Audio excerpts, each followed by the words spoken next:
मुक्त विचार मंचवर आहे आणि सतत आपल्या संपर्कात असतो. मॅक्सवेल कॉमर्सचा प्राध्यापक आहे, परंतु त्याचा गांधी विचाराचा अभ्यास खूप गाढा आहे आणि विशेष म्हणजे संगीताच्या दुनियेत देखील त्याचा संचार आहे. संगीत स्पर्धांमध्ये भाग घेतात आणि आपल्या वेगवेगळ्या ठिकाणी ज्या संगीत मैफली होतात त्याच्यामध्ये देखील त्यांना चांगली पारितोषिक वगैरे मिळालेली आहेत. गांधी विचारावर त्यांनी साधनामध्ये बरेच लेख लिहिले आहेत आणि बऱ्याच ठिकाणी व्याख्यानं पण दिलेली आहेत. जे गांधी विचाराचा सखोल अभ्यास करणारी एक तरुण व्यक्ती म्हणून त्यांच्याकडे आता सगळेजण पाहतात. आज आपण त्यांना बोलावलेलं आहे, आपल्यातलेच आहेत ते, परंतु आपण त्यांचे जे विचार आहेत ते समजून घेणार आहोत. गांधीजी सगळ्यांचे तसे परिचयाचे आहेत आपले आणि लहानपणापासून गांधीजीवरच्या वेगवेगळ्या गोष्टी आपण ऐकलेल्या आहेत, वाचलेल्या आहेत, परंतु इतका सखोल अभ्यास गांधीजींच्या विचारांचा आपण केलेला नाही. आज आपण मॅक्सवेलला मुद्दाम याच्यासाठी बोलावलंय की सध्याच्या परिस्थितीमध्ये गांधीजीचे विचार किती रिलेव्हंट आहेत, किती उपयुक्त आहेत याच्यावर त्यांनी प्रकाश टाकावा आणि नंतर मग आपण त्यांना प्रश्न विचारू शकतो. ते आपलं समाधान होईपर्यंत उत्तर देतील अशी अपेक्षा आहे. मॅक्सवेलला मी विनंती करतो त्यांनी सुरुवात करावी. नमस्कार सर्वांना, माझा आवाज क्लिअर येतो आहे का? Yes yes, crystal clear, very good. Yes, recording सुरू केलं ना? होय सर. सर्वप्रथम मी जीविकाचे खूप आभार मानतो की त्यांनी गांधी विचारावर बोलण्यासाठी मला इथे पाचारण केलं. गांधी विचारावर ज्या ज्या वेळेला मला जिथे जिथे बोलायला बोलावलं जाते, प्रत्येक वेळेला एक प्रश्न माझ्या मनामध्ये उपस्थित होतो की मी कुठल्या विषयावर बोलावं. गांधीजींना अनेक पैलू आहेत. निसर्गोपचार आणि गांधी, शैक्षणिक तत्वज्ञान आणि गांधी, ओव्हरऑल तत्वज्ञान आणि गांधी, ईशज्ञान आणि गांधी, भगवद्गीता आणि गांधी, असे अनेक. फक्त मी जर ते पैलू बोलायला लागलो तर जवळजवळ 1 तास निघून जाईल. त्यापैकी नेमक्या कुठल्या पैलूवर मी यावं आणि भाषण करावं या विवंचनेत मी प्रत्येक वेळेला स्वतःला बघत असतो. आज जेव्हा म्हणजे 1 आठवड्यापूर्वी आल्मेडा सरांनी मला विचारलं की गांधीजीवर थोडासा तुझा अनुभव कथन करण्यासाठी तू ये, नक्की कुठला विषय घ्यायचा हे काही मला कळत नव्हतं. कारण इथे अनेक क्षेत्रातली लोक आहेत आणि सगळ्यात महत्वाचं म्हणजे ही अनेक क्षेत्रातील लोक ही सामाजिक चळवळीमध्ये सक्रिय आहेत आणि त्यांच्या अनुषंगाने गांधीजींचा जो मुद्दा आहे तो मी गेल्या शनिवारीच डिस्कस केलं. म्हणजे गांधीजींनी जी 2 पब्लिक स्पीचेस दिलेली, एक साऊथ आफ्रिकेमध्ये सगळ्यात पहिलं त्यांच्या आयुष्यातलं पब्लिक स्पीच होतं आणि एक भारतामध्ये परतल्यानंतर 1916 साली पंडित मदन मोहन मालवीय यांनी जेव्हा त्यांना बनारस विद्यापीठाच्या एका कार्यक्रमासाठी बोलावलं होतं आणि एनी बेझंटच्या उपस्थितीमध्ये त्यांनी एक अभूतपूर्व भाषण दिलं होतं. त्याच्यावर मी दृष्टिक्षेप टाकलेला होता. तर तेच भाषण पुन्हा इथे त्याची उजळणी करणे यात मला काही अर्थ आणि स्वारस्य वाटत नव्हतं. खूप विचारांती एक विचार माझ्या मनाला स्पर्शून गेला की गांधीजींची 7 सामाजिक पातकं या विषयावर जर मी बोललो तर ते अधिक प्रस्तुत होईल आणि इथे ज्या विचाराची लोक जमलेली आहेत, अनेक विचारधारेची लोक आहेत, त्यांच्यासाठी ते सुसंगत ठरेल. सर्वप्रथम मला एक गोष्ट सांगायची आहे की पोप ग्रेगरी पहिले यांनी 590 मध्ये 7 सामाजिक पातकांचा विचार सर्वप्रथम जगापुढे ठेवलेला होता. ही सामाजिक पातकं अशी होती की वासना, लोभ, हाव, आळस, मत्सर, राग आणि अहंकार ही त्यांनी 7 सामाजिक पातकं सांगितली होती. म्हणजे जेव्हा मी हे सांगत आहे, कदाचित आपल्या पुढे आपल्या भारतातील जी षड्रिपू आहेत, काम, क्रोध, मोह, मद, मत्सर, ते आले असतील. आता या रिपूंचा किंवा या पातकांचा जेव्हा आपण विचार करतो, तेव्हा ती वैयक्तिक पातळीवर अधिक सुसंगत ठरतात. परंतु एखाद्या व्यक्तीमध्ये या पातकांचा भडीमार होतो आणि 1 गुणिले अनेक व्यक्ती असं जेव्हा हा गुणाकार वाढत जातो, त्यावेळेला ही पाप सामाजिक पातकांचा आविष्कार धारण करतात. ती सामाजिक 7 पातकं यावर गांधीजींनी पूर्ण जीवन चिंतन केले, मनन केले.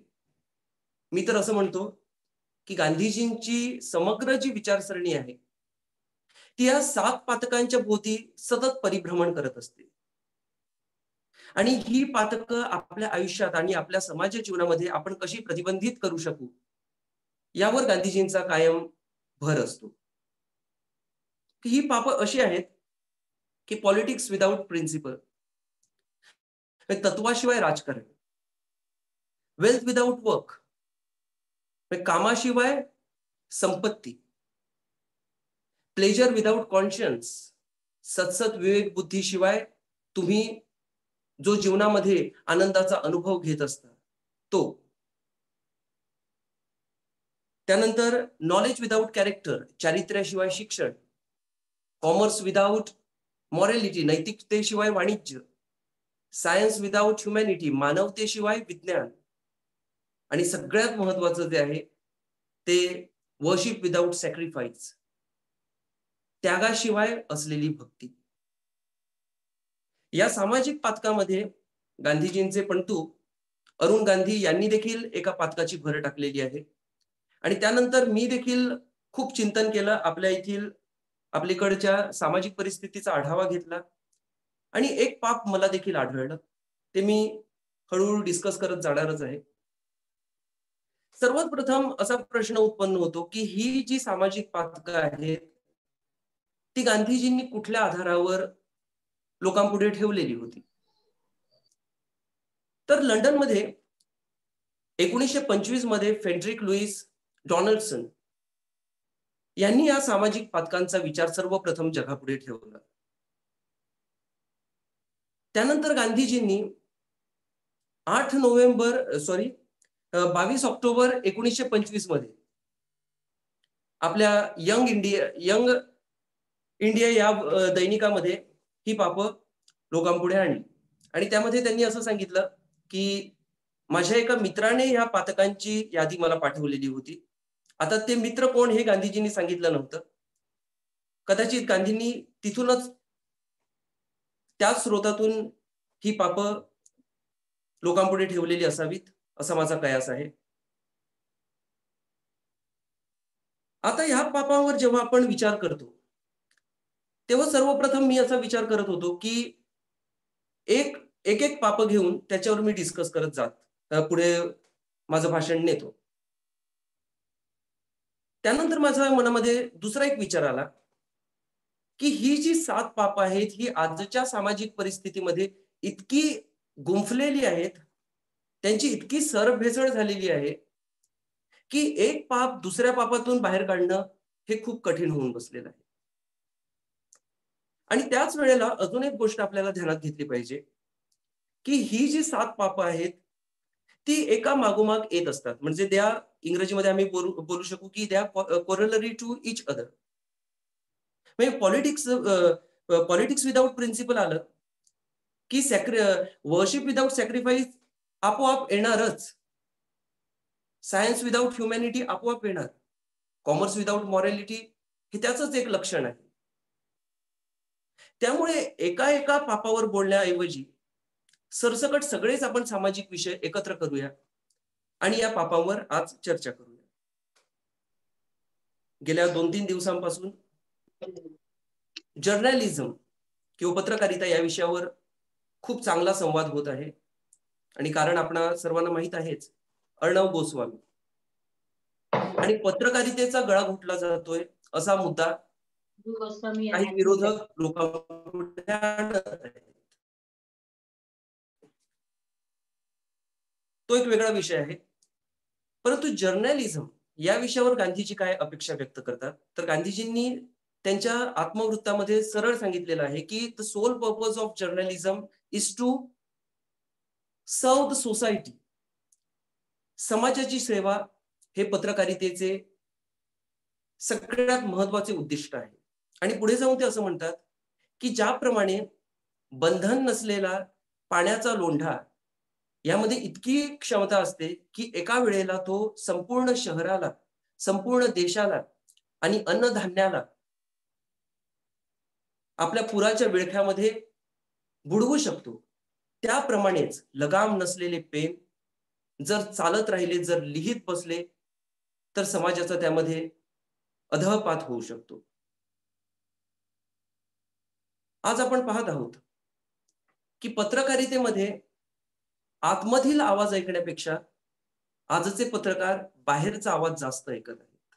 ह्या विषयावर गांधीजींनी खूप मोठा भर दिलेला आहे की आपण जेव्हा एखादी सामाजिक परिस्थिती लोकांपुढे मांडत असतो आणि लोकशाहीचा हा चौथा स्तंभ आहे, त्यावेळेला बाहेरच्या आवाजापेक्षा आपण आपल्या विवेक बुद्धीचा जो आवाज आहे तो ऐकणं कधीही प्रस्तुत असते. तर हे पत्रकारितेविषयी झालं. त्यानंतर दुसरा एक मुद्दा आहे स्त्री सुरक्षा. म्हणजे भारताची स्थिती अशी आहे की ज्या ज्या गोष्टीचा सन्मान किंवा पूजा इथे केली जाते त्या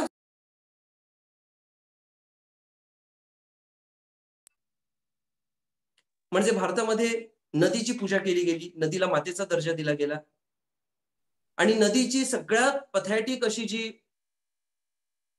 अवस्था आहे ती भारतामध्येच आहे.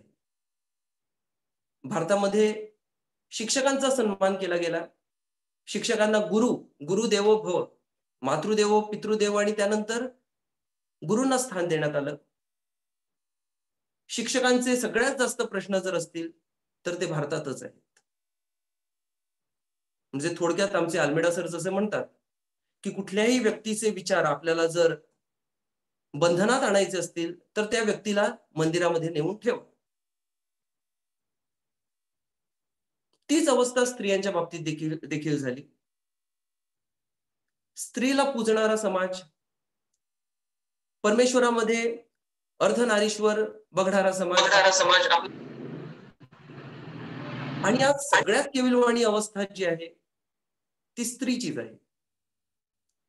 अशा वेळेला काही गांधी विरोधक लोकांपुढे गांधीजींची अहिंसा ही कशी भेकड आहे आणि ही आपल्याला कशी षंडत्वाकडे नेऊन जाते याविषयी भाष्य करत असतात.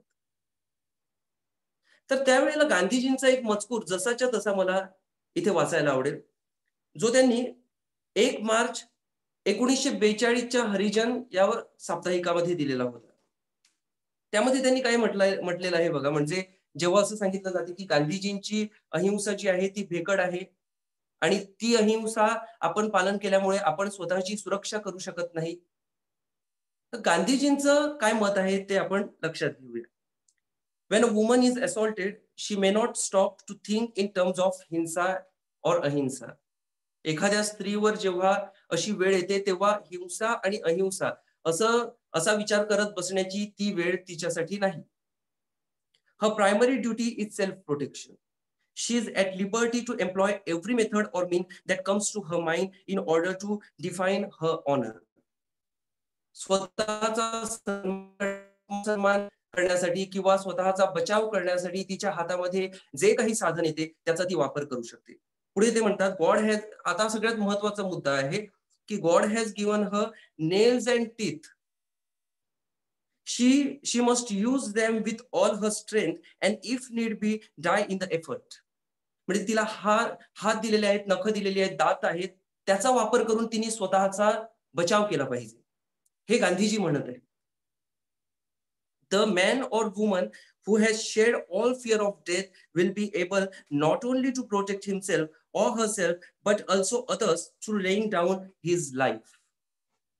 आता हे हा जो या परिच्छेदाचा पूर्वार्ध आहे, उत्तरार्ध आहे, त्यामध्ये गांधीजी डिफेन्स व्यवस्थेवर देखील येतात.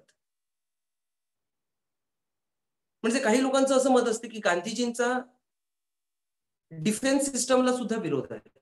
तर गांधीजींनी यामध्ये स्पष्ट शब्दात सांगितलेलं आहे की ज्या व्यक्तीने मृत्यूचं सगळं भय एका बाजूला झिडकारून दिलेलं आहे, ती व्यक्ती फक्त स्वतःचाच बचाव करणार नाही तर इतरांचा बचाव करण्यासाठी देखील सक्षम आहे.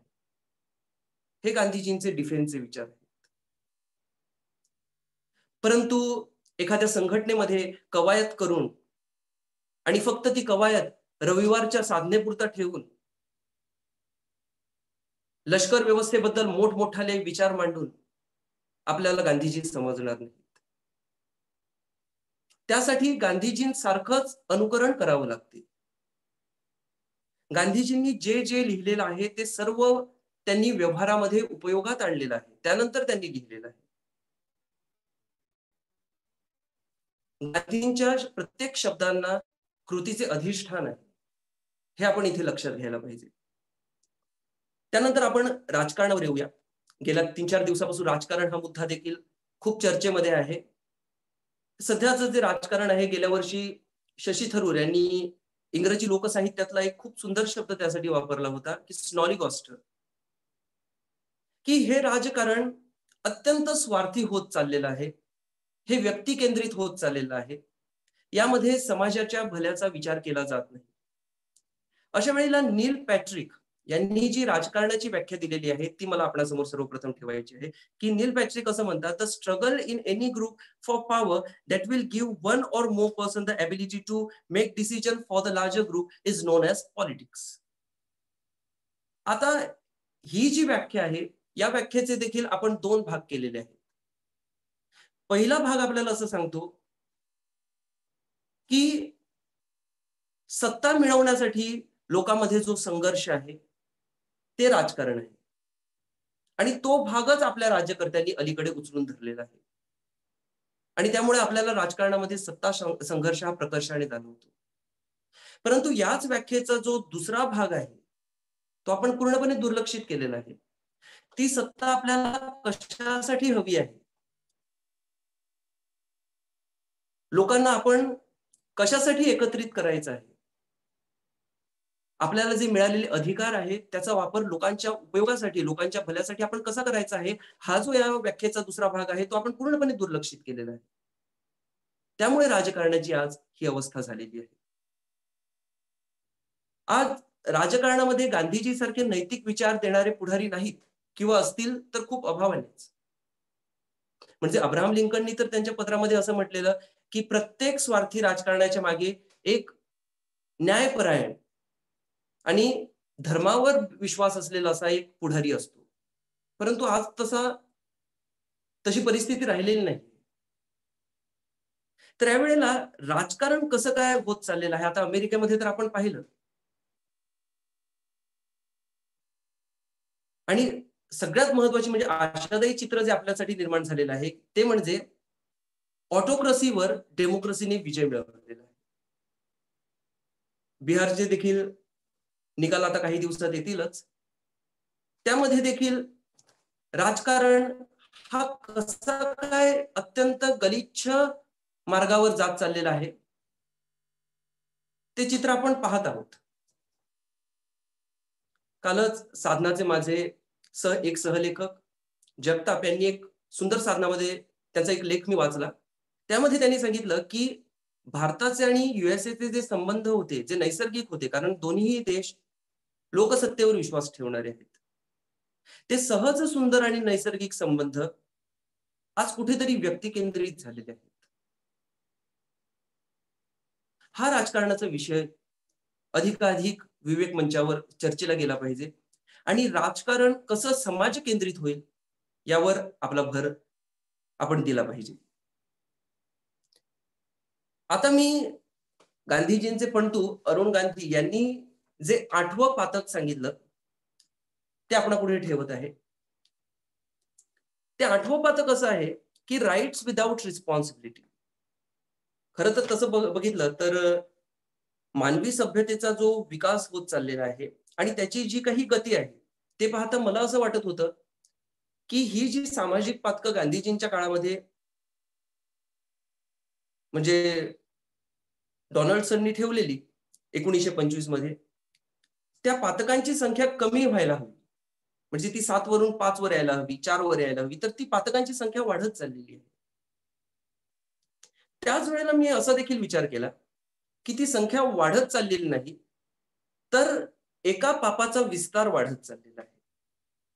म्हणजे पॉलिटिक्स विदाउट प्रिन्सिपल ह्याचाच ही विस्तारलेली शाखा आहे, म्हणजे राईट्स विदाउट रिस्पॉन्सिबिलिटी. आता यावर भाषण करताना मी काँग्रेसचे जे सध्याचे नेतृत्व आहे त्यावर, की जेव्हा 1.5 वर्षांपूर्वी आपली लोकसभा निवडणूक पार पडली, त्यावेळेला मी त्या निवडणुकीचा आधार घेत असताना, विचार करत असताना राहुल गांधींचं एक संस्कारित होत चाललेलं नेतृत्व पाहत होतो आणि त्यांचा पराभव झाला आणि ते नेतृत्व पूर्णपणे पडद्याआडच गेलं. वर त्यांनी असं म्हटलं की ही संपूर्ण माझी जबाबदारी आहे आणि ही जबाबदारी सांभाळत मी या पदाचा राजीनामा देतो. पदाचा राजीनामा देणं म्हणजे जबाबदारी तुम्ही पेलली असं म्हणता येते का? मग कुठल्या जोरावर आम्ही तुम्हाला भारताचे भावी पंतप्रधान म्हणून बघू शकतो? अपयशामध्ये देखील दडलेल्या यशाचा जो विचार करतो तोच खरे नेतृत्व स्थापित करू शकतो. माझ्या मागे तुम्ही एक बघत असाल, J.K. रॉलिंग ह्या ज्या हॅरी पॉटरच्या लेखिका आहेत, त्यांचं ते जगप्रसिद्ध भाषण आहे जे मी मराठीमध्ये अनुवादित केलेलं आहे. अपयशाचे अनन्यसाधारण लाभ आणि कल्पनाशक्तीची महत्ता. आपले भूतपूर्व पंतप्रधान अटल बिहारी वाजपेयी यांनी अपयशामध्येच जिंकणं पाहिलेलं आहे. टूटे हुए तारों से फूटे वासंती स्वर, पत्थर की छाती से उगाया नव अंकुर, झरे सब पीले पात कोयल की कुहुकराट, प्राची में अरुणिमा की छब देख पाता हूं, गीत नया गाता. परंतु निवडणुकीवेळी काय अवस्था झाली की जेव्हा पराजय आला तेव्हा आपण सरसकट सगळ्या जबाबदाऱ्या सोडून दिल्या आणि त्या पण जबाबदारी हे गोंडस नाव घेऊन. कदाचित मला वाटते राईट्स विदाउट रिस्पॉन्सिबिलिटी याचं एक ज्वलंत उदाहरण आहे. दुसरं उदाहरण तर ठाई ठाई आपण पाहत असतो की देशाची काहीही वाताहत झाली तरी त्याला मी जबाबदार नाही, त्याला माझे पूर्वसुरी सगळे जबाबदार. Right without responsibility. आणि त्यानंतर मी जेव्हा या 7 सामाजिक पातकांवर मनन केलं त्यावेळी मला एक पातक आढळलं, ते म्हणजे वर्क विदाउट डिग्निटी. आणि मी असं म्हणेन की गांधीजींचं जे दुसरं पातक आहे वेल्थ विदाउट वर्क. त्यावेळेला अशी परिस्थिती होती की जमीनदार वर्ग जो होता त्यांच्या हाताखाली काम करणारे जे मजूर होते त्यांच्या श्रमातून जे काही अर्थार्जन व्हायचं त्यावर हा जमीनदार वर्ग विलासात राहायचा. त्यामुळे ह्या पापावर गांधीजींनी खूप मोठा भर दिला आणि खास करून चंपारण आणि खेडा सत्याग्रह या वेळेला गांधीजींना त्याचं जिवंत स्वरूप पाहायला मिळालं. याच पापाचं एक्सटेन्शन किंवा त्याचा जो स्कोप आहे तो जेव्हा मी वाढवतो तेव्हा मला हे पाप अधिक प्रभावीपणे दिसू शकते की work without dignity. Work without dignity हे एका गांधी अभ्यासकाने म्हणावं ह्यापेक्षा मोठी शोकांतिका ती काय. कारण गांधी आहे ते प्रत्येक कामाचा सन्मान करतात. ते जितका सन्मान एखाद्या ब्राह्मणाच्या पूजेच्या कर्माला देतात किंवा वकिलाच्या न्यायाशी रिलेटेड कामाला देतात तितकाच सन्मान ते भंगी कामगारांच्या कामाला देखील देतात. आणि त्याचा अभ्यासक असं म्हणतो की वर्क विदाउट डिग्निटी हे शीर्षकच किती अशोभनीय आहे आणि त्यामुळे किती टीकेचा सामना मला करावा लागू शकतो याची मला पूर्ण जाणीव आहे. तरी सुद्धा मी म्हणत आहे की सामाजिक पातकामध्ये अजून एक पापाचा शिरकाव झालेला आहे, ते म्हणजे वर्क विदाउट डिग्निटी. आपण आत्मनिर्भर भारताच्या दिशेने वाटचाल करीत आहोत. आत्मनिर्भर भारताची नक्की व्याख्या काय आहे ही अजूनपर्यंत आपण ध्यानात घेतलेली नाही. म्हणजे साने गुरुजींनी बलसागर भारत हा नारा दिला, तर इंदिरा गांधींनी सर्वप्रथम आत्मनिर्भर भारताचा नारा दिला आणि आता आपले पंतप्रधान मोदी यांनी देखील तोच नारा उचलून धरलेला आहे. परंतु या बलसागर भारत ते आत्मनिर्भर भारत या हा जो काही प्रवास आहे, त्यामध्ये आपण कुठल्या दिशेने जात आहोत हा विचार केला पाहिजे. आज लॉकडाऊनच्या काळामध्ये अनेक लोकांच्या नोकऱ्या गेलेल्या आहेत.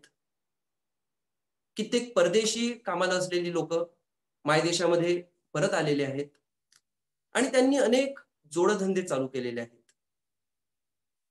हा बलसागर भारताचा विचार आहे. परंतु ज्यांची नोकरी शाबूत आहे त्यांनी देखील तेच व्यवसाय चालू करून ह्या नोकरी गमावलेल्या लोकांच्या पोटावर पाय देण्याचा प्रयत्न करणे, हे कुठपर्यंत नीतीला आणि समाज व्यवस्थेला धरून आहे. गांधीजींनी जेव्हा वर्णाश्रमाचा विचार केला, त्यांनी जातपात हे रद्द करायला सांगितलं, अगदी त्यांच्या पहिल्या भाषणापासून. आणि अगदी लहानपणापासून गांधीजी त्याच्या विरोधात होते. परंतु व्यवसायाचा जेव्हा विचार केला तेव्हा गांधीजींनी स्पष्ट शब्दात सांगितलं की प्रत्येक व्यक्तीचा व्यवसाय आहे आणि त्या व्यवसायाचा प्रामाणिकपणे पालन करणे हा त्याचा धर्म आहे. म्हणजे ख्रिस्ती हा माझा धर्म नाही किंवा हिंदू हा माझा धर्म नाही. गाणं गाणे, गांधी विचारांचा प्रचार करणे आणि मुलांना वाणिज्य शिकवणे आणि वाणिज्यातून जी नैतिकता आहे तिथपर्यंत मी मुलांना घेऊन जाणं हा माझा धर्म आहे. उद्या जर मी क्रिकेट खेळायला लागलो तर तो माझा धर्म नाही. मी योग साधना माझ्या स्वतःसाठी करतो, परंतु जर उद्या मी योग शिकवायला लागलो तर माझ्याकडे त्याचं ज्ञान नाही जे एका शिक्षकाला असायला हवं. जर तसं ते मी जर शिकवायला लागलो तर तो माझा धर्म नाही. पण कुणाच्या तरी पोटावर पाय देऊन उद्या जर मी ते करायला लागलो तर ते होईल वर्क विदाउट डिग्निटी. संगीत मी शिकवू शकतो, परंतु माझ्याकडे जॉब आहे. माझे कितीतरी मित्र असे आहेत की त्यांनी संगीत हे त्यांचं फुल टाइम प्रोफेशन निवडलेलं आहे. संगीताचे क्लासेस घेणे, त्याद्वारे संगीताचा प्रचार करणे आणि त्याद्वारे अर्थार्जन करणे हा त्यांचा धर्म आहे.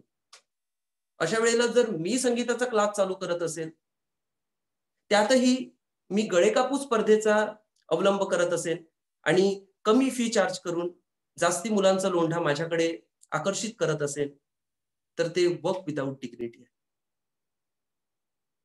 लता मंगेशकर यांचं उदाहरण आपल्या सर्वांसमोर आहे की लता मंगेशकर ह्या एक अशा गायिका आहेत की त्यांच्यावर आजपर्यंत सगळ्यात जास्त टीका झालेली आहे. जसं गांधीजी हे असं व्यक्तिमत्व आहे ज्यांच्यावर सगळ्यात जास्त टीका, तशी सगळ्यात जास्त टीका लता मंगेशकरांवर म्हणजे संगीताच्या क्षेत्रामध्ये. परंतु लता मंगेशकरांचे स्वर असे आहेत की अगदी त्यांचा विरोधकातला विरोधक देखील ते स्वर ऐकल्याशिवाय राहू शकत नाही. मार्केटिंगच्या लँग्वेजमध्ये याला उत्कृष्ट प्रॉडक्ट मिक्स असं बोललं जाते.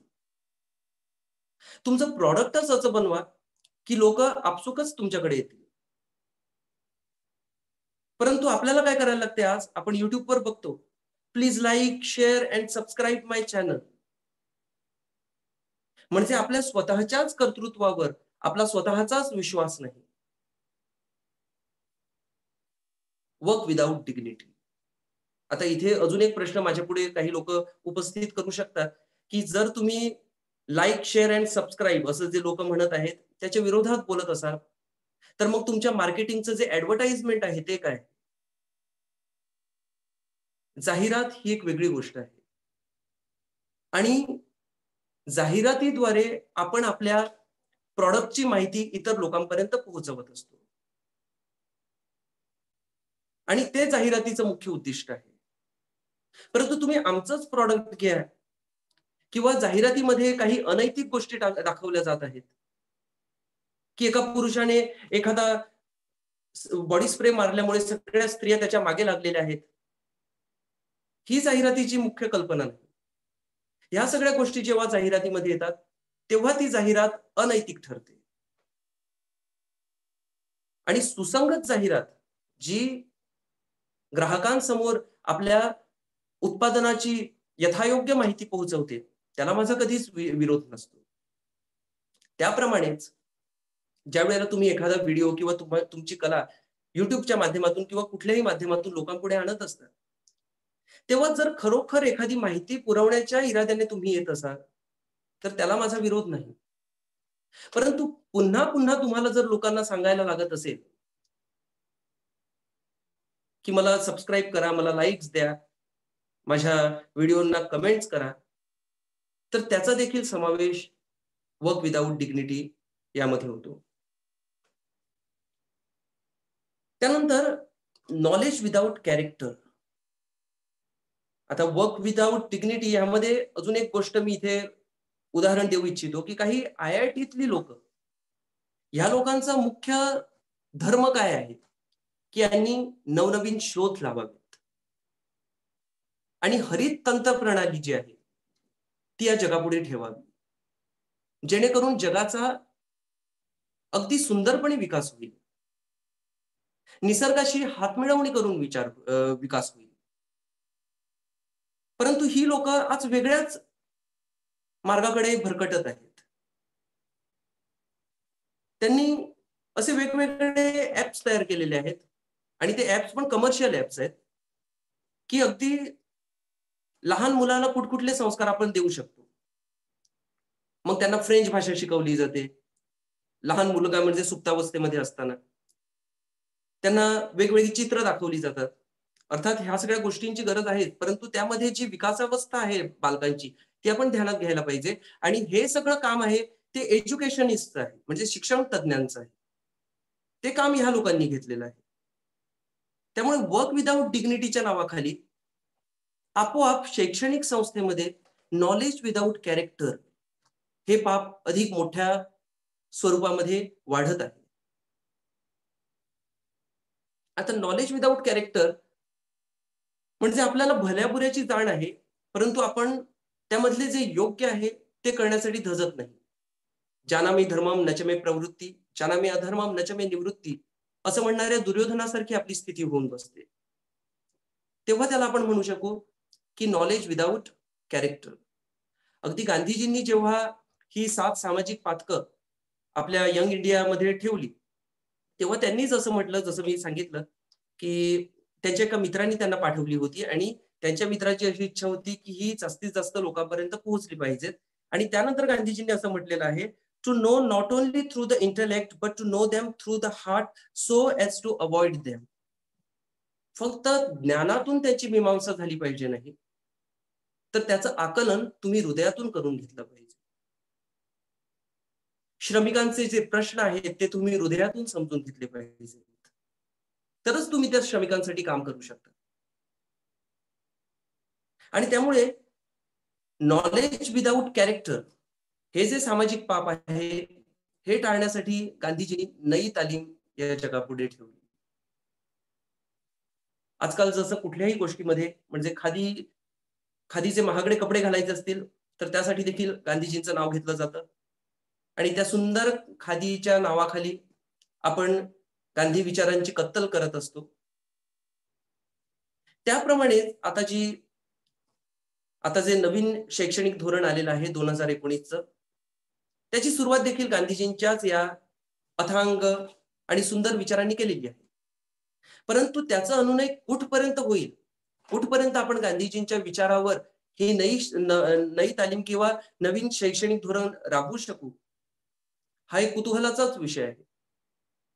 कारण आजपर्यंत जितक्या एज्युकेशन पॉलिसीज आल्या, मग ती एज्युकेशन पॉलिसी 1986 घ्या किंवा कुठलीही घ्या, कोठारी कमिशन घ्या, या सगळ्यांनी उपयुक्ततावादावरच भर दिला.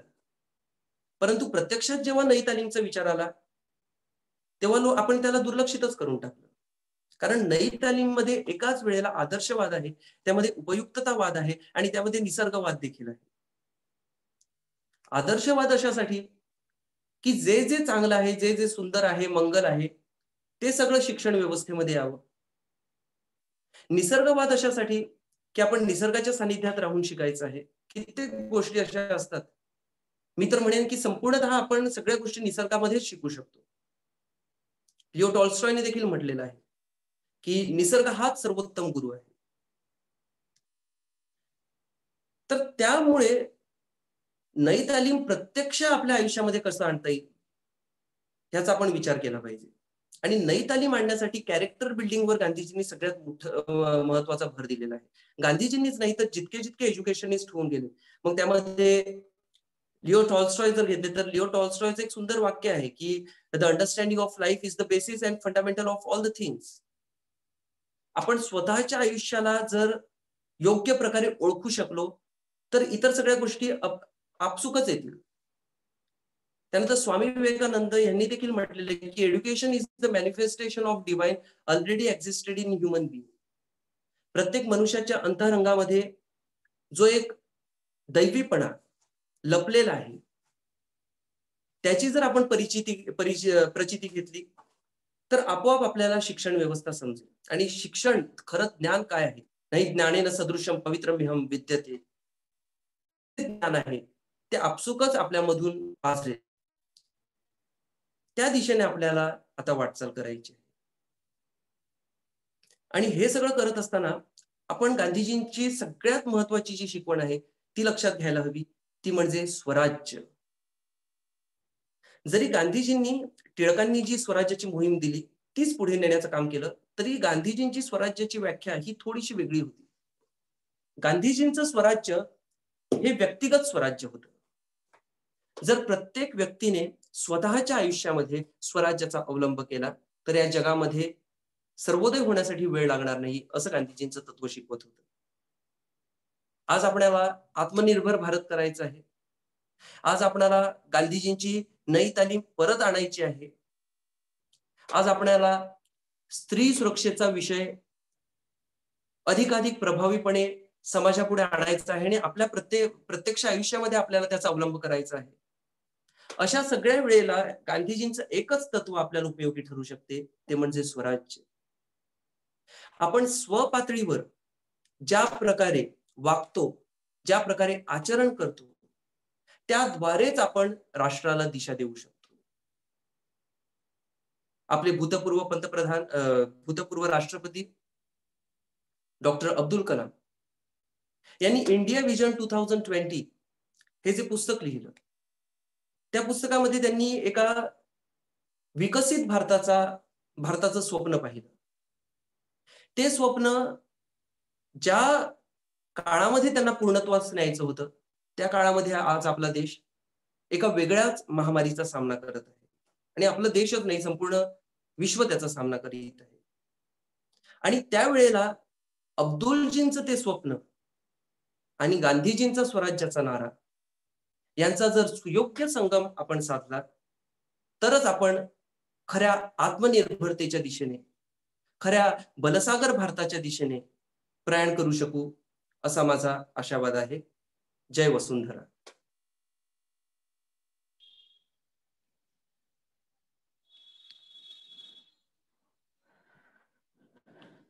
धन्यवाद मॅक्सवेल.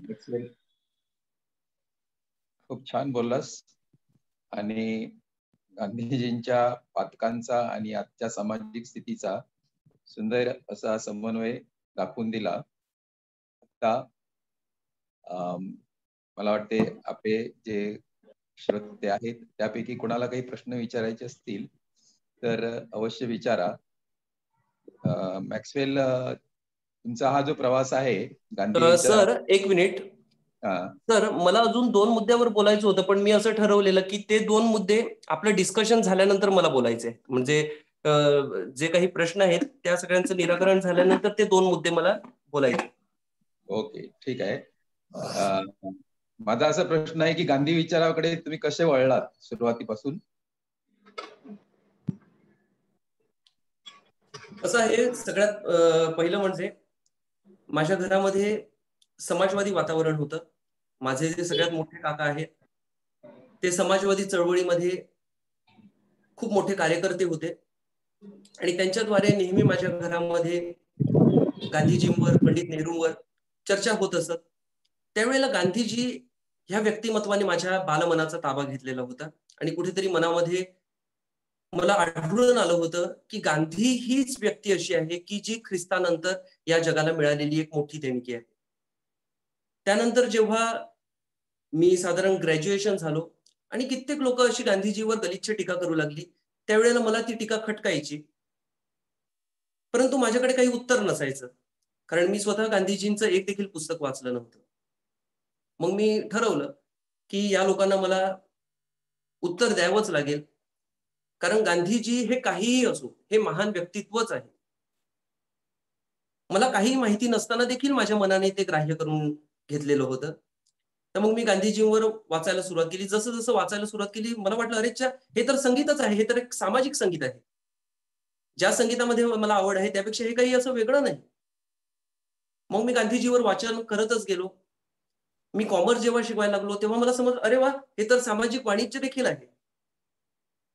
म्हणजे ज्ञान मीमांसा जी असते ती माझ्यासाठी अशी रिलेटिव्ह नाही झाली, तर ॲब्सोल्यूट झाली, ॲब्सोल्यूट झाली. आणि त्यामुळे अधिकाधिक गांधीजीवर मी बोलायला लागलो. मग मला काही कॉलेजेस बोलवायला लागली की गांधीजीवर भाषण देण्यासाठी ये. आणि तिथून मग मला समजलं की आता माझ्या आयुष्याचं मिशन एकच आहे की गांधी विचार लोकांपर्यंत ठेवावेत. आणि गांधी विचार तरी का ठेवावे?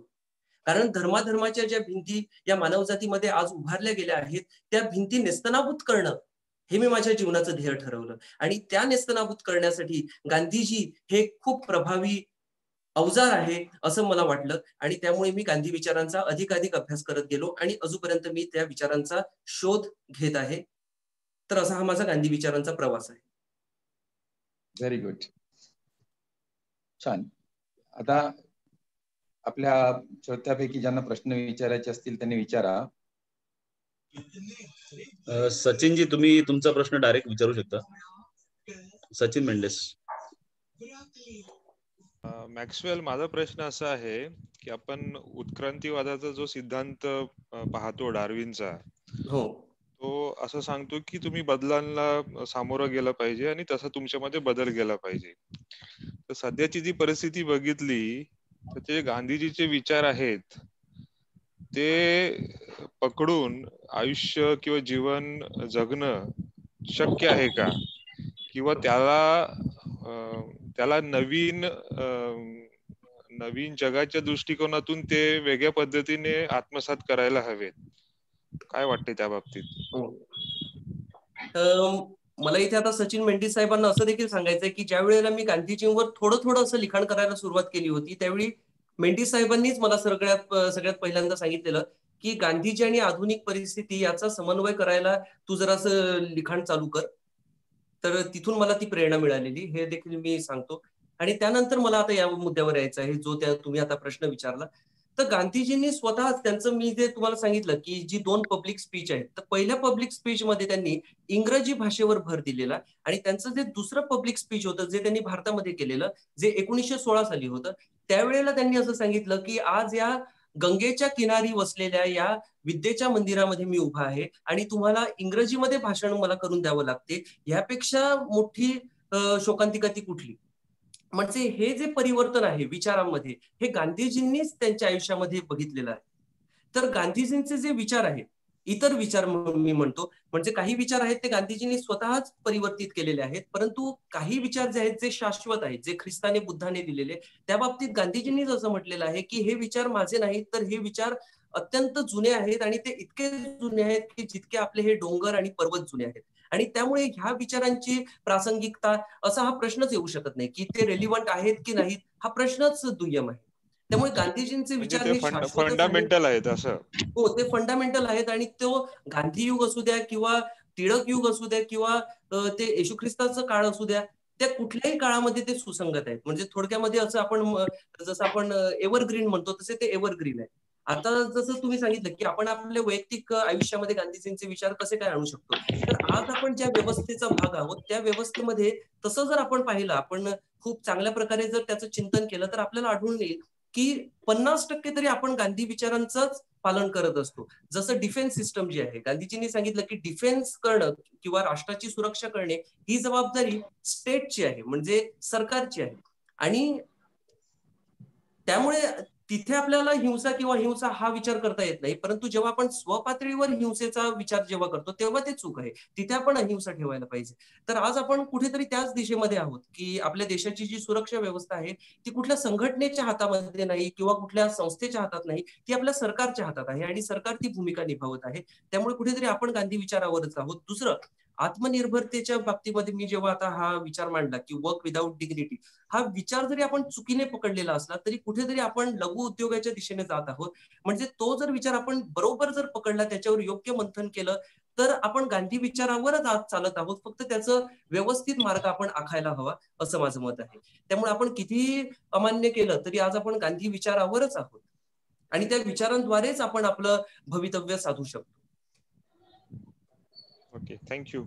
हो मॅक्सवेल, मला एक प्रश्न विचारायचा होता. हो आजच्या काळात जर आपण पाहिलं तर एका बाजूला गांधी द्वेष ज्या वेगाने पसरला जातोय किंवा पसरविला जातोय ते पाहून मन व्यथित होतं, आणि दुसऱ्या बाजूला आपण जर पाहिलं तर आज देशापुढे ज्या काही समस्या आहेत, अर्थकारण असेल किंवा समाजकारण, राजकारण, एकंदरीत सर्वच पातळ्यावरच्या समस्या, तर या समस्यावरचं उत्तरही कुठेतरी गांधी विचारामध्येच दडलेलं आहे. तसं एक विसंगत चित्र आपल्या समोर उभं आहे. तर मला असा एक प्रश्न विचारायचा होता की गांधींचे जे समर्थक आहेत आणि गांधींचे किंवा गांधी विचारांचे जे विरोधक आहेत, यामधली दरी खूपच मोठी आहे आणि त्यामागे विविध कारणं आहेत. कारण अशी की गांधींची अर्थातच जे काही मोठं जे काही पॉलिटिकल करिअर राहिलेलं आहे, I mean he can be consider as a most successful politician across the world, अशी त्यांची खूपच सक्सेसफुल कारकीर्द राहिलेली आहे. आणि तो दुसऱ्या बाजूला या कारकिर्दीमध्येच भारत पाकिस्तान फाळणी असेल किंवा इतर वेळोवेळी त्यांच्यामधून काही चुका झालेल्या असतील त्याही हे विरोधक वरत उचलून धरतात. तर ही दरी कशी मिटवता येईल? कारण जी काही पुस्तकं आहेत गांधीवरची ती एकतर समर्थकांनी लिहिलेली आहेत किंवा विरोधकांनी लिहिलेली आहेत. तर असं कोणतं पुस्तक आहे का की ज्यामध्ये गांधीजींच्या दोन्हीही बाजू तटस्थपणे वाचकासमोर मांडलेल्या आहेत आणि ते पुस्तक कदाचित इतर लोकांनी वाचून कदाचित ही दरी थोडीशी कमी करण्याचा प्रयत्न करता येऊ शकेल? आपलं याबद्दल मत काय आहे? माझं उत्तर थोडंसं व्यक्तिकेंद्रित होत चाललेलं आहे, जसं सचिन मेंढीच्या बाबतीत म्हटलं, कारण ह्या गोष्टीची उत्तर मला तुम्हाचकडून मिळालेली आहेत. आता हे जे तुम्ही सांगितलं ह्याचं उत्तर पण तुमच्याच पुस्तकामध्ये आहे, मंचमध्ये, की फॉर्म, स्टॉर्म आणि नॉर्म. प्रत्येक महान व्यक्ती जी असते तिला या 3 अवस्थांमधून जायलाच लागते. सर्वात प्रथम ती एखाद्या विचारसरणीला निर्माण करते, that is the forming stage. त्यानंतर त्या व्यक्तीला 100-150 वर्ष किंवा 200 वर्ष स्टॉर्म म्हणजे वादळावस्थेचा सामना करावा लागतो.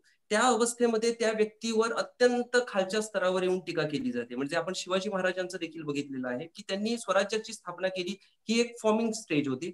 त्यानंतर स्टॉर्मिंग स्टेज झाली की त्यांच्यावर खूप टीका केली गेली, ते एका समाजापुरताच मर्यादित करण्याचा अट्टहास केला गेला. आणि आज कुठेतरी असं आहे की शिवाजींच्या विचारसरणीला एक नॉर्म येत आहे. म्हणजे शक्यतो शिवाजीच्या विचारसरणीवर कोणी टीका अशी करत नाही किंवा त्यांच्या विरोधात असं कोणी बोलत नाही. म्हणजे आता ते नॉर्म मध्ये यायला लागलेले आहे. त्या प्रकारेच गांधीजी जे आहेत त्या सध्याच्या अवस्थेमध्ये वादळावस्थेमध्ये आहेत आणि त्यामुळे त्यातून आपसुकच ते बाहेर येतील, कारण ते विचार महान असल्या कारणाने, ते शाश्वत असल्या कारणाने त्या विचारांना बाहेर पडावंच लागेल.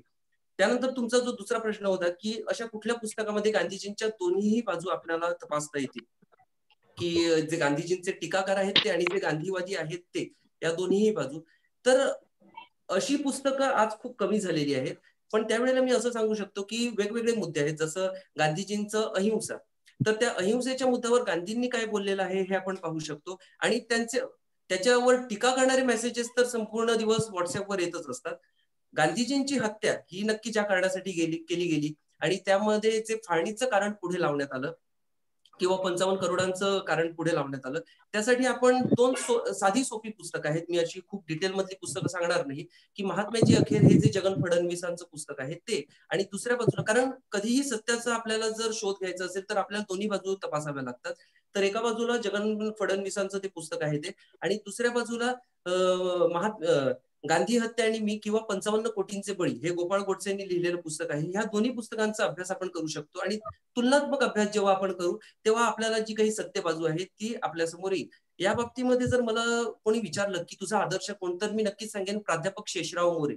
आता प्राध्यापक शेषराव मोरे हे सावरकरांचे अभ्यासक आहेत आणि सावरकरांचा त्यांचा अभ्यास इतका खोल आहे की असं म्हटलं जाते की महाराष्ट्रामध्ये जर सावरकरांच्या कुटुंबियांना देखील काही गोष्टी माहिती नसतील तर त्या शेषराव मोरेंकडून पाहाव्यात. परंतु शेषराव मोरेंनी सावरकरांवर अभ्यास करताना जो वैज्ञानिक दृष्टिकोन बाळगलेला आहे तो त्याचा मी नेहमी प्रशंसक आहे की ते शेषराव मोरे सावरकरांवर देखील व्याख्यानं देतात आणि ते गांधीजींवर देखील व्याख्यानं देतात आणि त्यांची व्याख्यानं जी असतात ती अत्यंत ऑब्जेक्टिव्ह वे मध्ये असतात. तर तो दृष्टिकोन आपल्या सगळ्यांना घ्यायला पाहिजे असा माझा एक हे आहे, माझं मत आहे. तर अशा प्रकारे दोन्ही बाजू आपल्याला पाहायला लागतील.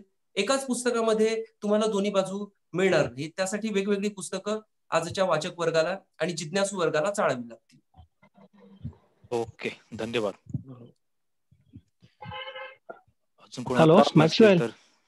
हॅलो हॅलो मॅक्सवेल, माझा प्रश्न असा आहे की गांधीजी सांगतात की कुठल्याही महात्म्याचे विचार हे बुद्धीच्या कसोटीवर घासून घ्यावेत आणि ते कसाच न उतरल्यास त्याचा त्याग करावा.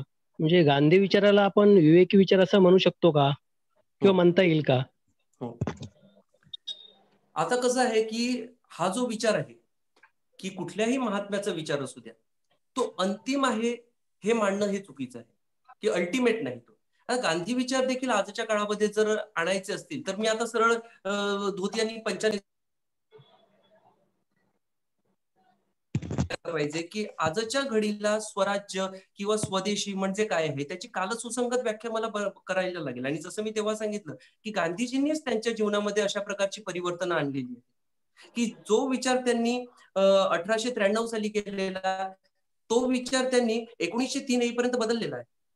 जो विचार त्यांचा 1915 साली होता तो विचार 1947 पर्यंत बदललेला आहे आणि त्यांनी स्वतः सांगितलेलं आहे की माझे विचार जर तुम्ही प्रमाण मानत असाल तर माझा जो लेटेस्ट विचार आहे तो तुम्ही प्रमाणभूत मान, कारण तो मी अलीकडे दिलेला आहे आणि त्यासाठी मी माझं एक्सपिरियन्स केलेला, मी प्रयोग केलेला आहे त्या विषयावर आणि त्यामुळे तो जो माझा लेटेस्ट विचार आहे तो तुम्ही उचलून धरा. हा गांधीजींनी विचार टाकलेला. तर परिवर्तन हा समाजाचा नियम आहे, हा निसर्गाचा नियम आहे आणि तो आपल्याला घ्यायलाच लागेल. उत्क्रांतीवाद हा समाजाचा नियमच आहे, निसर्गाचा नियम आहे तो. आणि तो उत्क्रांतीवाद जसा आपल्या शरीराच्या संरचनेला लागू आहे तसाच आपल्या बौद्धिक विकासाला देखील तितक्याच प्रमाणामध्ये लागू आहे. त्यामुळे आपल्याला ह्या सभ्यतेच्या विकासामध्ये गांधी काय, ख्रिस्त काय, ह्या सगळ्यांचे जे विचार आहेत ते काळाच्या चाचणीवर तपासून घ्यावेच लागतील. थँक्यू. आयवन क्रास्टोने हात वर केलाय, त्याला काय विचारायचं? मला असं विचारायचं आहे की म्हणजे काही तुमचे विचार मला ऐकायचे आहेत. भौतिक सुख आणि गांधीजी काय माहितीये, कारण गांधीजी म्हणजे अवतरण्या अगोदर काही ख्रिस्त असतील आणि अमेरिकेमध्ये जी भौतिक सुखासाठी जे होतं अजून चाललेलं आहे, पिढ्यानपिढ्या ते घेतंय आणि पिढ्यानपिढ्या इव्हन पास होत आहेत. ठीक आहे, मला एक ऐकायचं आहे की भौतिक सुख आणि गांधीजी किंवा गांधी विचार यामध्ये काय तुम्ही बोलाल? म्हणजे आता भौतिक सुखांच्या बाबतीत जर तुम्ही बोलला तर ज्या वेळेला गांधीजी बॅरिस्ट्रीचं शिक्षण घेण्यासाठी विलायतेला जातात तेव्हा स्वतःच ते भौतिक सुखामध्ये रममाण झालेले आपल्याला आढळतात किंवा त्यांच्या प्रती, भौतिक सुखांप्रती त्यांच्या मनामध्ये देखील एक आकर्षण आहे की आपल्याला देखील तसंच व्हायचं आहे जसं आज आपल्या समाजात झालेलं आहे. बिझनेस चालू करतात, बिझनेसचा डोलारा किती आहे हे सगळं कळण्याच्या अगोदरच ते कारमध्ये फिरायला सुरुवात करतात. हे भौतिक सुखाचं एक आकर्षण आहे. ते आकर्षण गांधीजींमध्ये देखील होतं. परंतु हळूहळू मग ते साऊथ आफ्रिकेला येतात. साऊथ आफ्रिकेमध्ये त्यांना अनेक महामानवांचे विचार वाचायला मिळतात. ते त्याच्यावर चिंतन करतात आणि हळूहळू त्यांचा जो प्रवास असतो तो विरक्त भावाकडे जायला लागतो आणि मग ते सर्व अशा भौतिक सुखांचा त्याग करत जातात. अगदी छोट्या छोट्या गोष्टी, म्हणजे कस्तुरबांना एक आजार झालेला आहे आणि त्यामुळे डॉक्टर त्यांना मीठ बंद करत आहेत. कस्तुरबा सांगते मी मेली तरी चालेल परंतु मी मीठ सोडणार नाही. त्यावेळेला गांधीजी सांगतात की तू नको सोडू, तुझ्यासाठी मी सोडतो मीठ. तेव्हा ती सांगते की हे असं भलतंच काहीतरी हे घेऊ नका, प्रण घेऊ नका, तर मी सोडते मीठ. तेव्हा गांधीजी सांगतो नाही, आता मी प्रण घेतलेला आहे तर या दिवसापासून आपण ह्या मार्गावर देखील एकत्र चालू. आणि गांधीजी मरेपर्यंत मिठाचं सेवन करत नाही. मिठाचा खूप मोठा कायदा करतात परंतु त्या मिठाचं स्वतः ते सेवन करत नाही. तर हा जो त्यांचा विरक्तीकडे चाललेला प्रवास आहे हा पाहत असताना आपल्याला समजून येते की ही भौतिक सुख जी आहेत ती प्रमाणभूत नाही. आपण त्याद्वारे आपण अल्टिमेट एका जे म्हणजे ज्या स्वर्गराज्याची कल्पना येशू ख्रिस्तांनी सांगितलेली आहे त्या स्वर्गराज्यापर्यंत आपण पोहोचू शकतो. ते स्वर्गराज्य आणि आज चर्च जे स्वर्गराज्य सांगत आहे यामध्ये खूप फरक आहे. चर्चने जे स्वर्गराज्याचं चित्र लोकांपुढे ठेवलेलं आहे ते भौतिक सुखाचं चित्र आहे. तिथे सोन्या आणि रुपयाचे ताट आहेत आणि त्या ताटामध्ये आपण बसून आपली पंगत मांडली जाते, अशा प्रकारचं ते एक थोडंसं चित्र आहे. परंतु जे ख्रिस्ताचं स्वर्गराज्याचं चित्र होतं ते भौतिक सुखांच्याही पलीकडचं असं चित्र होतं. ते चित्र गांधीजींनी चितारलेलं आहे आणि त्या दिशेने त्यांनी प्रयाण केलेलं आहे. त्यांनीच नाही केलं तर त्यांचे जे जे अनुयायी आहेत त्या सगळ्यांना त्यांनी सांगितलेले आहे आणि जे जे गांधीवादी आहेत ती सगळी मंडळी त्याच दिशेने वाटचाल करत आहेत. आणि त्या काळामध्ये जी होती त्यांनी देखील म्हणजे आचार्य कार्लेलकर बोला किंवा अब्राहम लिंक आचार्य काका कार्लेलकर किंवा विनोबा भावे या सगळ्यांनी देखील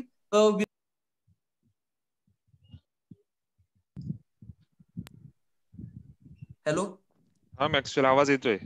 मला मध्येच म्यूट केलेलं.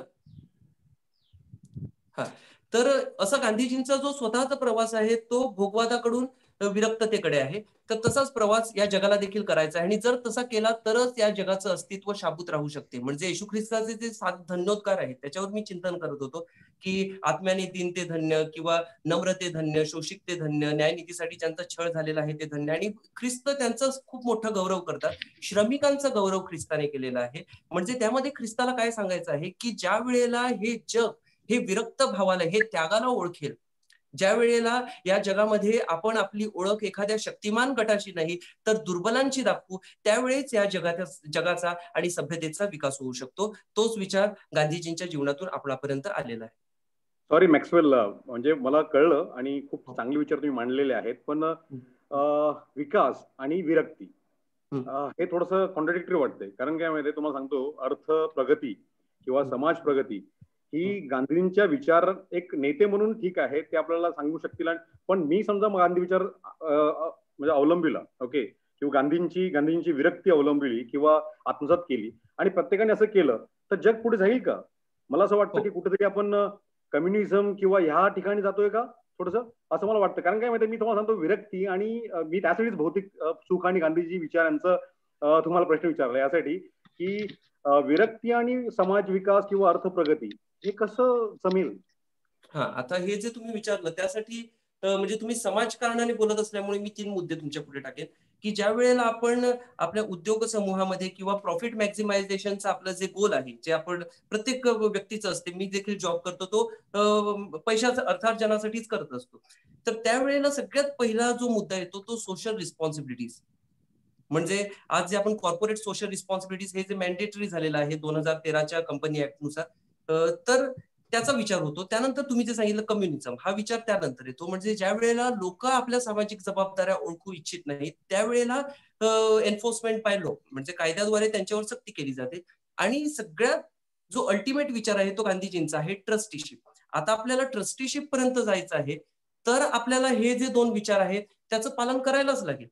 परंतु कम्युनिझमवर गांधीजी बोलताना असं म्हणतात की कम्युनिझम कसं आहे, जे वरून खाली येते आणि जे वरून खाली येते म्हणजे कायद्याद्वारे जे लोकांच्या मनावर ज्याचा पगडा आणला जातो ते एखाद्या डेड वेट सारखं आहे.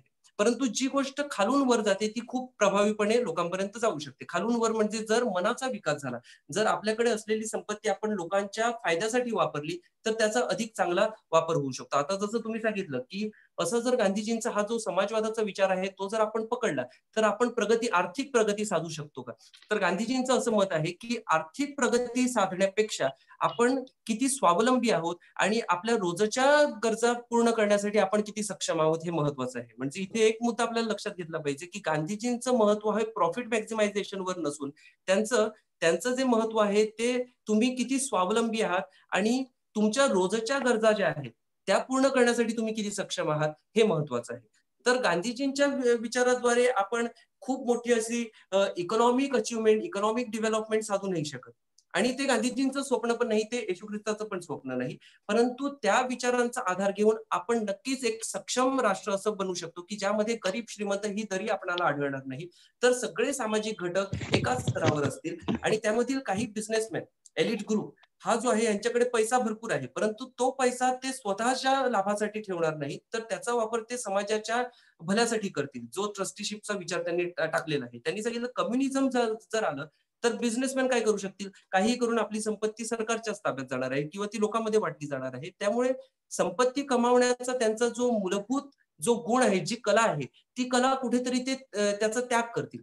परंतु ज्या वेळेला त्यांचं मनपरिवर्तन होईल आणि त्यांना समजेल की समाजासाठी आपली काहीतरी बांधिलकी आहे, तेव्हा ते त्याच कलेचा वापर करून भरपूर पैसा कमावतील. परंतु ते पैसा स्वतःच्या लाभार्थ न वापरता समाजासाठी वापरतील. आणि स्वतःसाठी त्यांनी किती वापरावा, तर त्यांनी सांगितलेलं आहे to live an honourable life. स्वतःचं जीवन सुंदर बनवण्यासाठी जितकी गरज आहे तितका वापर ते करू शकतात, असं गांधीजींनी स्वतः सांगितलेलं आहे. त्यामुळे गांधीजींची प्रणाली वापरून आपण खूप मोठी असं इकॉनॉमिक डेव्हलपमेंट नाही करू शकत, परंतु त्याद्वारे आपण एक आत्मनिर्भर राष्ट्र, जे खरं आत्मनिर्भर राष्ट्र आहे, ते नक्कीच बनवू शकतो.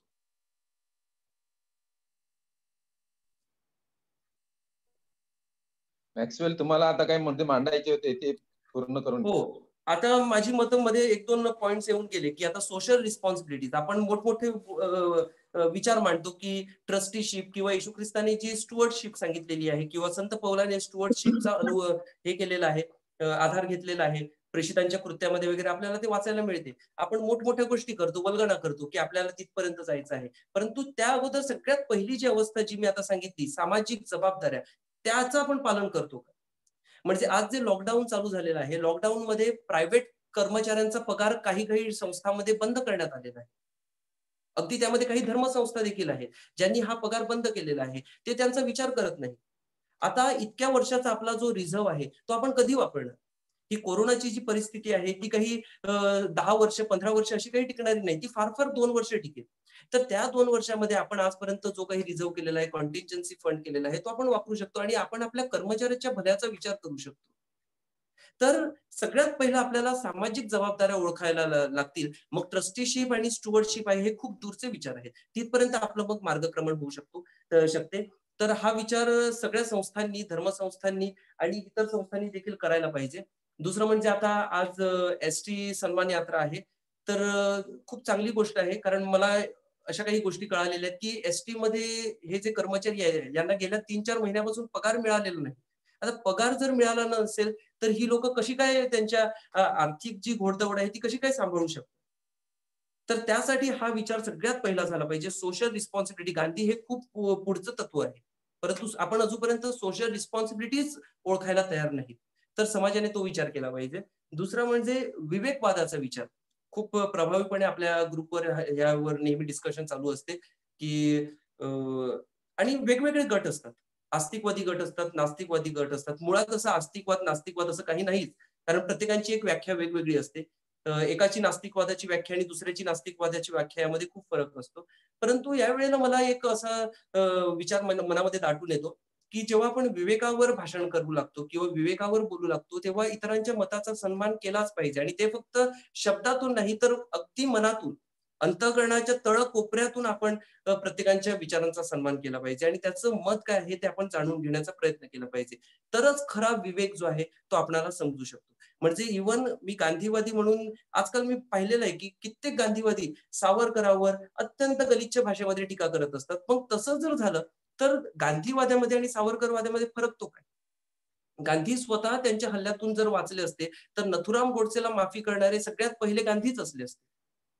कारण गांधीजींनी जेव्हा स्वामी श्रद्धानंद यांची हत्या झाली त्यावेळी गांधीजींनी जे स्टेटमेंट केलेलं आहे, गांधीजींनी सांगितलेलं आहे की स्वामी श्रद्धानंद यांना मारणारी व्यक्ती ही स्वतः गुन्हेगार नाही, तर गुन्हेगार त्या विचारांना प्रवृत्त करणारी जी जमात आहे की त्या विचारांचा जो भडीमार त्याच्यावर केलेला गेलेला आहे, ती विचारसरणी त्याला जबाबदार आहे. आणि आपल्याला जर कोणाला नष्ट करायचं असेल तर त्या विचारसरणीला नष्ट करायचं आहे. म्हणजे गांधीजी इथे मुख्य भर कशावर देतात? विचारसरणीला देतात. या विचारसरणीचा जर आपण विचार केला तरच आपण योग्य प्रकारे विवेकाचा प्रसार करू शकतो, असं माझं एक मत होतं आणि ते मला इथे मांडायचं होतं. Very good. आता आणि दुसरं एक सर मला एक असं म्हणायचं होतं की जसं गौतम बुद्ध हा तसं पाहिलं तर मी तर असं म्हणेन की आधुनिक मानवजातीतील सगळ्यात पहिला विवेकवादी म्हणजे गौतम बुद्ध. तर गौतम बुद्धाला जेव्हा परमेश्वराच्या अस्तित्वाबद्दल विचारण्यात आलं तेव्हा गौतम बुद्धांनी असं सांगितलं की तो विचार आता महत्वाचा नाही, जो विचार महत्वाचा आहे त्याच्यावरच चर्चा करण्यात अर्थ आहे. तर मला असं वाटते की कधी कधी विवेकाच्या नावाखाली आपण कुठल्याही गोष्टीवर चर्चा करत बसतो. तर मला असं वाटते चर्चा ही फक्त अशा मुद्द्यावर असायला पाहिजे की ज्या मुद्द्याची खरोखर आजच्या काळामध्ये गरज आहे. तर त्याच विषयावर आपल्याला चर्चा करायला पाहिजे, कारण आपण अक्षरशः कुठलाही एखादा शब्द घेतो आणि त्या शब्दावर मग आपली हे चालू होते, भरपूर चर्चा चालू होते, खूप झगडे चालू होतात. तर तसं व्हायला नको, असं माझं एक प्रामाणिक मत आहे. सर एखादा विषय सुचवा ना आधुनिक. माझा एक छोटासा प्रश्न आहे. हो बोला. की ज्या गुजरातमध्ये गांधी जन्मले त्या गुजरातमध्ये गांधी विचार लोप पावत चाललेला आहे. त्याच्या पाठीमागचे जे गुन्हेगार आहेत ते गांधी विचार नष्ट करणारे आहेत. ते कसे काय सफल झाले हा मला विचार पडतो की गांधी विचार हा जगामध्ये पसरत आहे आणि भारतामध्ये आकुंचन पावत आहे. हे का घडत आहे? सिद्धंते संत्यो विलसंते संतः पुत्रा मियंते जनक शिरायू परेशु मैत्री स्वजनेषु वैरम पश्चिता लोकः कलिकौतिकानी. हे कलियुगाचं महात्म्य आहे की सज्जनांचे विचार लोप पावत चाललेले आहेत आणि दुर्जनांचे विचार लोकांपुढे येत आहेत आणि त्याचा प्रचार होत आहे. परंतु हे सगळं होत असताना रामचंद्र गुहा यांनी जो विचार दिलेला आहे तो माझ्यासाठी खूप आशादायी आहे. त्यांनी असं सांगितलेलं की बुद्धाला देखील या देशातून हद्दपार करण्याचे प्रयत्न झाले, परंतु जगाने बुद्धासोबत आपली ओळख दाखवली. त्यावेळेला या भारताला देखील दाखवावं लागलं की तो बुद्ध आमचा आहे.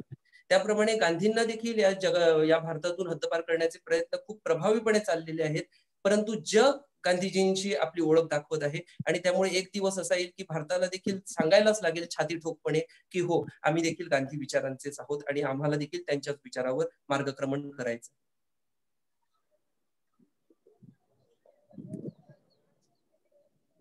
हॅलो, महापुरे सरांच्या प्रश्नाचं उत्तर मला वाटते मॅक्सवेलनी चांगल्या प्रकारे दिलेलं आहे. बऱ्याच वेळेला एखादा तत्वज्ञ महापुरुष वगैरे जे होतात त्यांच्या गावामध्ये त्यांच्या देशामध्ये कौतुक होत नाही, बाहेर होतं आणि मग त्यांचं महात्म्य सगळ्या जगाने सांगितल्यानंतर मग आपण त्याचं कौतुक करतो, असं बऱ्याच वेळेला होतं. तर तसंच गौतम बुद्धाच्या बाबतीत झालेलं आहे आणि महात्मा गांधीच्या बाबतीत देखील होण्याची शक्यता आहे, कारण आज जगभर महात्मा गांधींच्या विचारावर चिंतन सुरू आहे आणि मोठे मोठे लोक त्यांचं अनुकरण करताना दिसतात.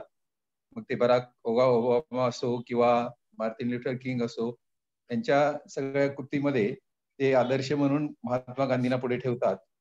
त्याच्यावरून त्यांचं आपल्याला कळतं महात्म्य काय आहे ते, आणि उद्या तेच आपल्याला मान्य करावं लागेल याविषयी शंका नाही. आज मॅक्सवेलने खूप चांगले विचार आपल्या समोर मांडले आणि जाता जाता विवेकावर सुद्धा भाष्य केलं. मॅक्सवेल, आम्ही सर्वजण तुला शुभचिंतन देतो की पुढे या गांधीजींच्या विचारावर आणखीन तू खूप लिखाण वगैरे करावं. तसंच दुसरं तुझं क्षेत्र जे आहे गायनाचं, त्याच्यात देखील तुला आणखीन खूप यश मिळावं म्हणून शुभेच्छा देतो. आणि सर्वात महत्वाचं म्हणजे तुझा जो पोटापाण्याचा व्यवसाय आहे, जे कॉमर्स मध्ये तू शिकवतोस, तिथे देखील तुझ्या वडिलांकडून तो वारसा तुला मिळालेला आहे. तो वारसा पुढे चालवण्यासाठी तुला खूप सामर्थ्य मिळावं अशी शुभेच्छा देतो. मला वाटते मी आपले अमितला रिक्वेस्ट केली होती की तू मॅक्सवेलची माहिती सांग, परंतु अमितला यायला उशीर झाला थोडा. कदाचित आता अमित असेल तर त्याने थोडं बोलावं. हॅलो, अमित आहे का?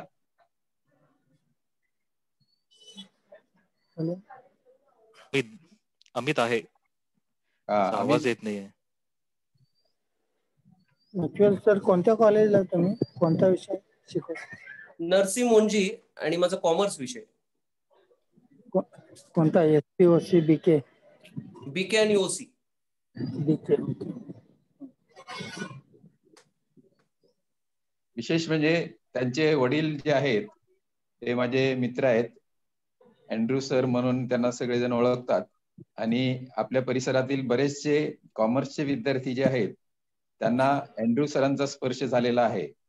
स्वतः अँड्रू सर हे दोन वेगवेगळ्या टोकाचं काम करतात.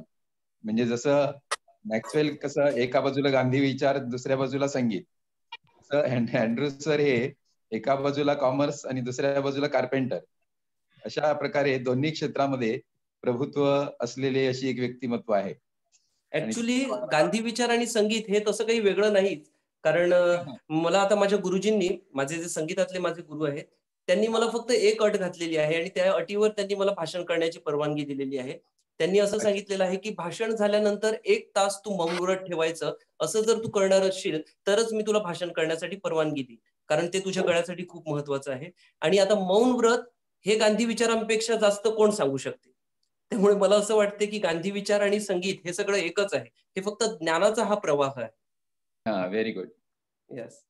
तसं म्हटलं तर सगळ्याच गोष्टी ज्या आहेत गांधीजीच्या विचाराप्रमाणे सगळी कौशल्य आणि सगळं ज्ञान जे आहे ते सगळं एकमेकात गुंफलेलं आहे. जसं तू आता ह्याच्यात सांगितलं 7 पातकं जी एकमेकामध्ये गुंफलेली आहेत, तसं सगळ्या जगातलं ज्ञान आणि सगळ्या जगातली कौशल्य, विद्या हे सगळ्यात एकमेकात गुंफलेलंच आहे.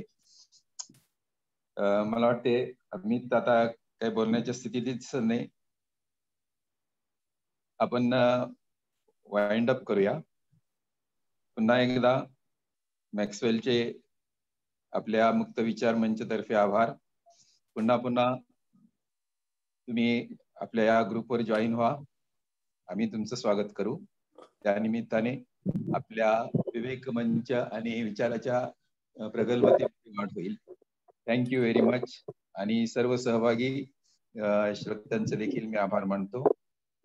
वेलकम. उद्या पुढच्या मीटिंगला सर्वांनी या. स्वागत आहे. धन्यवाद.